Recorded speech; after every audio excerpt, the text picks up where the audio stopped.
இறைவன் நம்முடைய செபத்தை கேட்டு வரமளிக்கிறாரா? வரவேற்கிறேன். இவ்விளக்க காட்சியை முனைவர் சு. ஜோசப் அருள் ஜெயராஜ் அவர்கள் வழங்குகிறார். இதில் பகிரப்பட்டுள்ள கருத்துக்கள் உங்களுக்கு பயனுள்ளதாக தோன்றினால் தயவு கூர்ந்து இக்காணொலியை சப்ஸ்கிரைப் செய்யவும், லைக் செய்யவும், உங்கள் நண்பர்கள் குடும்பத்தினருடன் பகிர்ந்து கொள்ளவும்.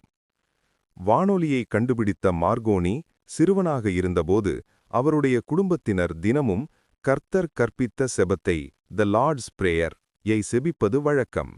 தினமும் அவர்கள் அந்த செபத்தை செபிக்கும்போது விண்ணுலகில் வீற்றிருக்கும் இறைவனால் தங்கள் செபத்தை கேட்க முடியுமா என்ற சந்தேகம் மார்கோனிக்கு எழுந்தது.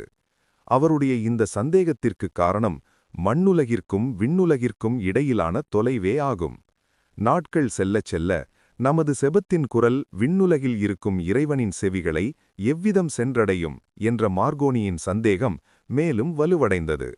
பல ஆண்டுகளுக்குப் பிறகு அவர் வானொலியை கண்டுபிடித்தார். வானொலியின் வாயிலாக அவர் தன் நாட்டு மக்களிடம் உரையாற்றினார். வானொலி நிலையத்திலிருந்து பல மைல் தொலைவில் இருந்த அதிக மக்களால் அவர் வானொலியில் பேசுவதை கேட்க முடிந்தது. அன்று இரவு அவருடைய கனவில் இயேசு தோன்றி, உன்னிடமிருந்து பல மைல் தொலைவில் இருப்பவர்களால் வானொலியின் வாயிலாக உன்னை போன்ற ஓர் எளிய மனிதனின் குரலை கேட்க முடிகிறதென்றால், இறை தந்தையிடமும் அவருடைய ஒரே அன்பு மகனான இயேசுவிடமும் தூய ஆவியோடு இணைந்து நீங்கள் செபிக்கும்போது இறைவனால் உங்கள் செபத்தை கேட்க முடியாது என்று நீ எப்படி கருதலாம்?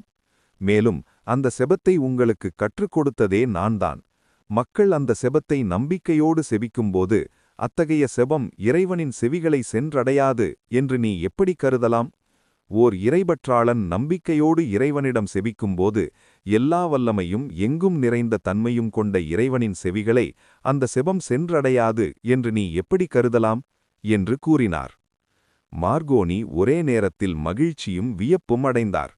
வானொலியின் வாயிலாக தொலைதூரங்களில் இருப்பவர்கள் தன் குரலை கேட்ட அந்த அனுபவத்தை இயேசுவோடு இணைந்து இறைவனிடம் செபிக்கும் அனுபவத்தோடு ஒப்பிட்டு மார்கோனி சிந்திக்கத் தொடங்கினார்.